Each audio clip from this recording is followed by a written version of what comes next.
വെഞ്ഞാറമൂട് കൂട്ടക്കൊലക്കേസിലെ പ്രതി അഫാനുമായുള്ള തെളിവെടുപ്പ് തുടരുമ്പോൾ സംഭവത്തിലെ പ്ലാനിംഗ് എല്ലാം പുറത്തുവരികയാണ്.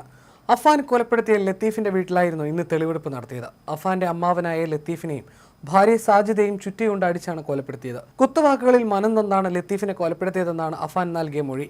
ഫെബ്രുവരി 24-നായിരുന്നു അഫാൻ കൂട്ടക്കൊലപാതകം നടത്തിയത്.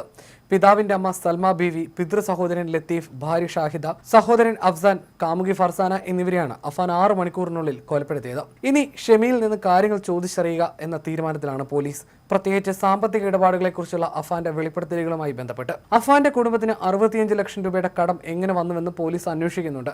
2021 ശേഷം 3.5 വർഷത്തിലാണ് അഫാന്റെ കുടുംബം 65 ലക്ഷം രൂപയുടെ ബാധ്യതയുള്ളവരായി മാറിയത്. വൻ കടമുണ്ടായത് അമ്മ മൂലമാണെന്നാണ് അഫാന്റെ മൊഴി. കടക്കാരുടെ നിരന്തര ശല്യം കുടുംബത്തിനുണ്ടായിരുന്നുവെന്നതാണ് സൂചന.